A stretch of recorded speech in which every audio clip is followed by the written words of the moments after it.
Kalau KPP di sini berdirinya itu 2023 ya berdirinya. Ya. Yang mendirikan konservasi ini almarhum kemarin waktu 2 bulan yang lalu meninggal, dan sekarang anaknya yang mendirikan. Anaknya itu namanya Ode Adi Dharma, ya dipanggil Ode Gede Adi Dharma, ya dipanggil Ode namanya. Ya sekarang dia jadi pemimpin di sini, melanjutkan apa yang diwasiatkan sama bapaknya, dan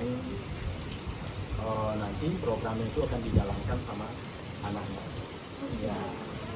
Dan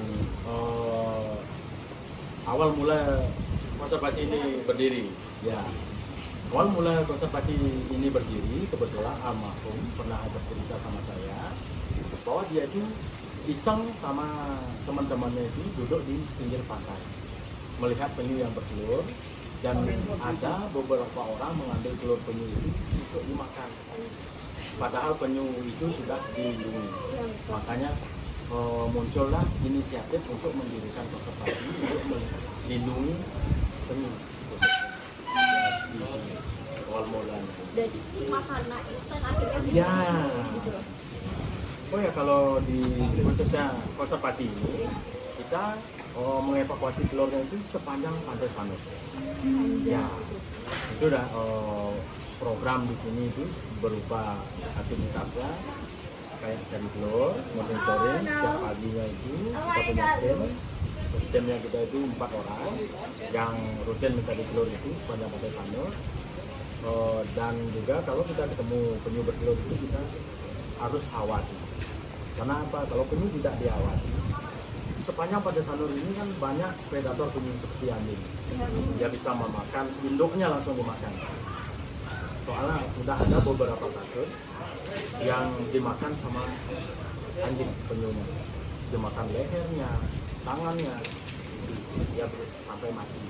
Ada juga, makanya itulah staf-staf kami itu harus betul-betul menjaga penyu yang di area sepanjang Pantai Sanur. Ya. Bapak kira-kira selama KPP ini dibangun ada nggak dukungan dari pemerintah atau fasilitas yang diberikan? Oh ya, untuk saat ini belum ada, karena kita sistemnya mandiri. Ya, mandiri itu dalam artian kita menggalang dana sendiri untuk merawat itu sendiri. Dananya itu kita punya program, kita buat program kayak pelepasan, tamu itu donasi, ya donasi sekian. Misalnya bilangnya dia donasi 50 antara 25.000 nggak bisa lepas satu ekor, jadi uangnya itu untuk makan di sini. Ya, dan jadinya biarpun tidak ada bantuan dari pemerintah. Untuk jenis istimewa sendiri di sini kira-kira ada berapa jenis? Oh ya, untuk di Bali, kalau di Indonesia ada, di Bali ada 3 spesies. Olive ridley, nama lainnya itu penyu lekang, dan Green itu nama lainnya itu penyu hijau, dan Hawksbill nama lainnya itu penyu sisik. Itu ada di Bali. Ada 3 jenis. Yang sudah hampir punah di Bali, penyu sisik sama penyu hijau. Itu waktu tahun 1999 banyak masyarakat Bali itu memakan penyu, memakan jadiin lawar, dijadiin sup, itu masih banyak.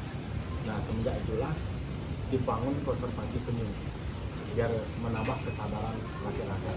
Ya, dan kita juga nggak henti-hentinya untuk mengedukasi masyarakat bahwa penyu-penyu yang di Bali itu sudah ada yang berternak, ada yang baru masuk angka. Yang baru masuk angka itu oleh penyu lekang. Terus Bapak selama tempat ini dibangun ada nggak kendala? Biar kendalanya? Kalau kendala ya seperti tamu, ya dia kan tidak tahu program kami seperti apa, penyelamatan penyu seperti apa, tapi dia itu mengambil kesimpulan dan memviralkan dengan kata-kata negatif. Padahal dia belum pernah bertanya sama kami.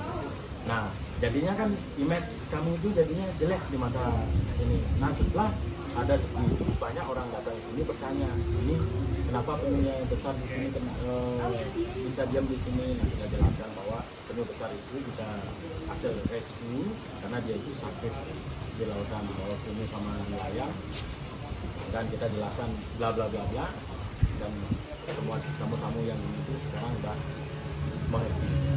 Ya, itu aja kendalanya di sini. Ya. Kira-kira kalau setiap seharinya di sini wisatawannya berapa? Oh ya, kalau perharinya tergantung ya. Kalau weekend dia bisa sampai 200 sampai 300 orang per hari. Kalau weekendnya itu. Weekend. Kalau hari normal itu paling banyak 100, 150. Karena masuk di sini pun nggak ada bayar, sama sekali nggak ada bayar. Dia masuk, dia donasi berapapun boleh. Karena konservasi itu non profit. Ya, bukan money oriented ya. Ya.